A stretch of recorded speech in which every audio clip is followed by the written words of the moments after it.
Hello लोली YouTubers, master कुकच्या या भागामध्ये मी पूजा आपलं सगळ्यांचं अगदी मनापासून स्वागत करते.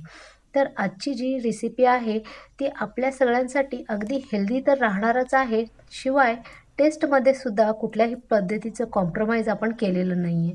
तर या ठिकाणी आज आपण पाहणार आहोत कॅल्शियम, व्हायटॅमिन्स, मिनरल्स आणि प्रोटीनयुक्त असा लाडूची रेसिपी. याच्यामध्ये कुठल्याही पद्धतीची साखर तर नाहीच, गूळ किंवा कुठल्याही पद्धतीचा प्रिझर्वेटिव्ह पाक अशा पद्धतीची कुठलीही अनहेल्दी गोष्ट आपण यामध्ये वापरलेली नाही आहे. आणि शिवाय एक लाडू जर तुम्ही डेली खाल्लात तर तुमची जी डेलीची कॅल्शियमची कमतरता आहे, व्हायटॅमिन, मिनरल आणि प्रोटीनची कमतरता आहे ती सुद्धा भरून निघेल. तर चला मग रेसिपीला सुरुवात करूयात. सर्वात आधी या ठिकाणी मी अर्धा वाटी एवढे बदाम घेतलेले आहेत आणि हे बदाम आपण अगदी मोठे मोठे कापून घ्यायचे आहेत. या ठिकाणी तुम्ही पाहू शकता मी चाकूनेच एक एक धरून या बदामाला कट करून घेते. तुकडे अगदी मोठे ठेवलेले आहेत. आता त्याच्यानंतर सेम पद्धतीने अर्धा वाटी या ठिकाणी मी काजू सुद्धा घेतलेले आहेत आणि ते सुद्धा अशाच पद्धतीने मी मोठे मोठे कापून घेते. तर आपण जे ड्रायफ्रूट्स आहेत मोठे मोठे कापून घ्यायचे आहेत, कारण आपण नंतर याला रोस्ट सुद्धा करून घेणार आहोत. तर अर्धा वाटी या ठिकाणी काजू सुद्धा मी कापून घेतलेले आहेत. त्याचबरोबर या ठिकाणी अर्धा वाटी मी पिस्ता सुद्धा घेतलेले आहेत आणि सेम पद्धतीने आपण याला कट करून घेणार आहोत.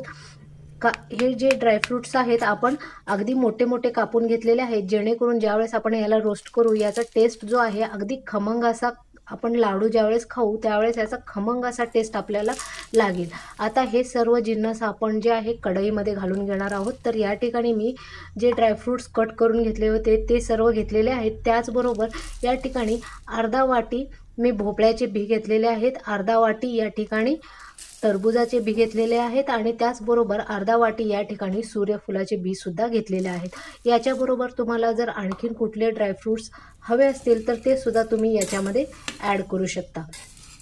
आता हे सर्व जे ड्रायफ्रूट्स आहेत आपण अगदी मंद आचेवर भाजून घ्यायचे आहेत. जर तुम्ही फ्लेम जी आहे हाय केली तर हे ड्रायफ्रूट्स खालून करपतील, शिवाय व्यवस्थित भाजले सुद्धा जाणार नाहीत.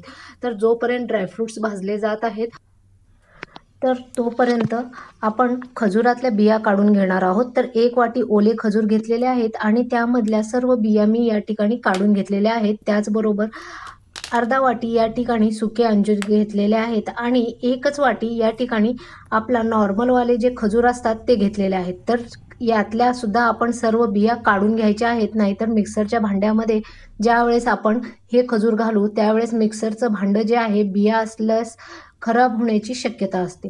तर आता सर्व खजुरामधल्या बिया काढून झालेल्या आहेत. तर मिक्सरमध्ये घालून याची बारीक अशी आपण पेस्ट करून घेणार आहोत. तर या ठिकाणी तुम्ही पाहू शकता याला मी व्यवस्थित असं याचं वाटण तयार करून घेतलेलं आहे. अगदी चिकट असं याचं वाटण झालेलं आहे, त्यामुळे बाइंडिंगसाठी आणखीन आपल्याला वरून काहीही घालण्याची गरज नाही आहे. तुम्हाला जर आवडत असेल तर तुम्ही याच्यामध्ये मनुके सुद्धा वापरू शकता. आता त्याच्यानंतर या ठिकाणी मी खसखस घेतलेली आहे. तर खसखस जी आहे 100 ग्रॅम आहे आणि अगदी लो फ्लेमवर ही खसखस मी भाजून घेते आहे. साधारणपणे 2 ते 3 मिनिट लागतात खसखस भाजण्यासाठी. खसखसचा कलर थोडासा चेंज झाला आणि याचा खमंग असा वास यायला सुरुवात झाली की लगेच आपण ही खसखस जी आहे ताटामध्ये ट्रान्सफर करून घ्यायची आहे. तर या ठिकाणी खसखस भाजून तयार झालेली आहे. आता त्याच कढईमध्ये साधारणपणे 2 ते 3 चमचे तूप मी घेतलेलं आहे. तूप जास्त सुद्धा वापरायचं नाही आहे, नाहीतर जे आपले लाडू होतील ते अगदी तेलकट होतील आणि त्यामुळे त्याला बुरशी येण्याची शक्यता असते. त्यामुळे साधारणपणे 2 ते 3 चमचे एवढंच तेल घालायचं आहे आणि स्टार्टिंगलाच मी याच्यामध्ये खजूरची पेस्ट घालून याला 2 ते 3 मिनिटासाठी परतून घेतलं आणि त्यानंतर याच्यामध्ये सर्व ड्रायफ्रूट्स जे आपण भाजून बाजूला ठेवले होते ते याच्यामध्ये घालायचे आहेत. 2 मिनिटानंतर या ठिकाणी तुम्ही पाहू शकता ड्रायफ्रूट्स आणि खसखस आपण जे खजूर वगैरे आहे ते व्यवस्थित या ठिकाणी मिक्स झालेले आहेत आणि मिक्स झाल्यानंतर लगेच मी कढई खाली काढून घेतलेली आहे आणि गरम गरमच याला हात लावला तर याचे चटके वगैरे काहीही बसत नाही. या ठिकाणी तुम्ही पाहू शकता अगदी इझिली मी लाडू तयार करत आहे. तर अशा पद्धतीने लाडू तयार करून आपण खसखसमध्ये याला पूर्ण बुडवून घ्यायचं आहे आणि त्याच्यानंतर याला थोडासा शेप हातावर द्यायचा आहे. अशाच पद्धतीने उरलेले सर्व लाडू मी तयार करून घेते. जर तुम्हाला लाडू आवडत नसतील तर याची बर्फी किंवा तुम्हाला आवडेल त्या शेपमध्ये तुम्ही याला तयार करून घेऊ शकता. तर सर्व लाडू तयार झालेले आहेत. डेली एक लाडू खाल्ला तरी तुम्हाला दिवसभर थकवा तर येणारच नाही, शिवाय कॅल्शियमची कमी, हाडं दुखतात किंवा अशक्तपणा आलाय अशा समस्यासुद्धा याच्याने दूर होतात.